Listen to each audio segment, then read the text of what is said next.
Hi there, everybody. I'm Ginny Massie, and today I am going to bring you a sequence for your mat work that is a kneeling sequence to really build the heat as well as work on hip and joint mobility. So everybody knows the opposite arm and leg reach, and that's a very common exercise, also known as bird dog or all fours airplane. That is a great exercise, and this sequence kind of builds on that. So I'm going to come down onto my mat and show you this fantastic 5-step sequence for all fours positions that you can take beyond the opposite arm and leg reach. But I'm going to start with that one just so you can see it. So coming on to hands and knees, here we are. Finding your connections, opposite arm and leg reach is just like so. My right arm and left leg will reach opposite to each other while working on stability in the trunk. And then transitioning to the other side, opposite arm and leg reach, and then return. So you can include that in the preparation for this sequence, or just jump right into this sequence. It's really more about the legs and hips, this 5-part sequence.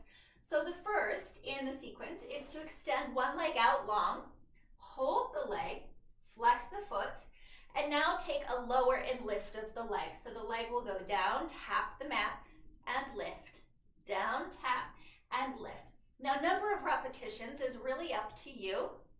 You're looking for stable pelvis, so when the leg lifts, they're not dipping in their low back, but they're staying nice and still and really working those glute and hip extensors. Now, with the leg lifted, relax the foot so it doesn't have to point, and then you would take a side to side. So cross the midline, sweep to the outside. We call these windshield wipers. Again, looking for pelvic stability where you're not swaying and moving the hips or the spine, but the upper body is nice and steady, and you're just moving right from here, right from the hip joint. Then you would add on to that, step number 3 is leg circles from the hip joint. Nice and stable, no motion through the spine. Remember to work reverse directions always. So that's step number 3. Now, step number 4 in our 5-part sequence is to then work on the opposite hip. And we're going to turn the pelvis around the opposite hip, and it will look like this. This bottom shin is going to swing to the outside. Hand goes to the middle, foot goes down, we go to your side, and then we can come back. Okay, so let me show you that again. I'm going to get in a different position here a little so you can see better. Swing that shin to the outside, move your back hand to the middle, and the leg can either come down to the mat, this will be easier, this will be more challenge, and then return. So you're going in and out of this position. Remember, as you come forward, press that hip forward and then return. And that is to really work on the mobility of that bottom hip. Now, the last in our sequence of 5 on our hands and knees is to challenge from that side position. So we're going to turn to the side, and then from here, we're going to bend this top knee, place the foot down, and we're going to work the bottom obliques to come all the way up and take a side bend to the other side. And then we come all the way back out, gently plant the hand down, extend the leg, return back to all 3s. I guess we can't say all 4s, right? So I'll show that again.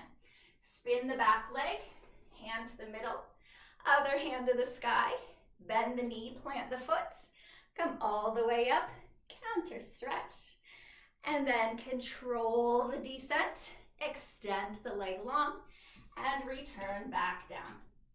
And then you would switch to the second side. So there is a fun little sequence for you on all 4s. If you're looking for something to expand beyond your opposite arm and leg reach, this would be a fantastic sequence to add into any mat class for clients who are at least at the advanced beginner stage or have that type of hip mobility and strength to be able to get into some of the more challenging motions. Take it step by step, build your clients. You don't have to give this all to them at once, but knowing that you can take them through this sequence and progression over time might just be a fun little incentive and idea for you to add into your classes to get them moving in a new and fun way. If you enjoyed this sequence, be sure and hit that like and subscribe button. Then check out my on-demand library of Pilates classes linked below. See you next time.